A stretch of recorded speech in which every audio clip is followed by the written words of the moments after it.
Paint വ്യവസായത്തിന് പിന്നാലെ cable മേഖലയിലും ആധിപത്യം സ്ഥാപിക്കാൻ ആദിത്യ ബിർള ഗ്രൂപ്പ് 2 വർഷത്തിനുള്ളിൽ 1800 കോടി രൂപയുടെ നിക്ഷേപമാണ് ഗ്രൂപ്പ് നടത്തുക.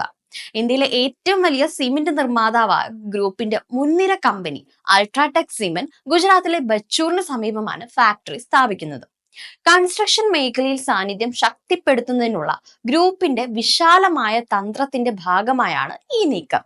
2024 Grasim industries Birla opus brand അവതരിപ്പിച്ചുകൊണ്ട് പെയിന്റ് വ്യവസായത്തിൽ പ്രവേശിക്കുന്നത്. വ്യവസായത്തിന്റെ ശേഷി 40% വർദ്ധിപ്പിക്കാൻ ലക്ഷ്യമിട്ട് 10,000 കോടി രൂപയുടെ നിക്ഷേപമാണ് ഗ്രൂപ്പ് നടത്തിയത്. ആദ്യ 3 വർഷത്തിനുള്ളിൽ 10,000 കോടി രൂപയുടെ വരുമാനമാണ് കമ്പനി ലക്ഷ്യമിടുന്നത്. കേബിൾസ് ആൻഡ് വയേഴ്സ് വിഭാഗത്തിലേക്ക് ആദിത്യ ബിർള ഗ്രൂപ്പിന്റെ സാമ്പത്തിക കരുത്തിന്റെ പിൻബലത്തിൽ അൾട്രാടെക് സിമന്റ് പ്രവേശിക്കുന്നത് ഈ മേഖലയിലും വലിയ സ്വാധീനം ചെലുത്തും. നിലവിൽ വിപണിയിലുള്ള Polycab India, KEI industries, RR cable തുടങ്ങിയ മുൻനിര കമ്പനികൾ വലിയ സമ്മർദ്ദം നേരിടേണ്ടി വരും ഇതിലൂടെ. അതേസമയം ഹോം വയറിംഗ് വിഭാഗത്തിൽ കൂടുതൽ ശ്രദ്ധ കേന്ദ്രീകരിക്കുന്ന വി-ഗാർഡ് ഇൻഡസ്ട്രീസ് പോലുള്ള കമ്പനികൾക്ക് പരിമിതമായ തിരിച്ചടിയാണ് ഉണ്ടാകാൻ സാധ്യതയുള്ളത്.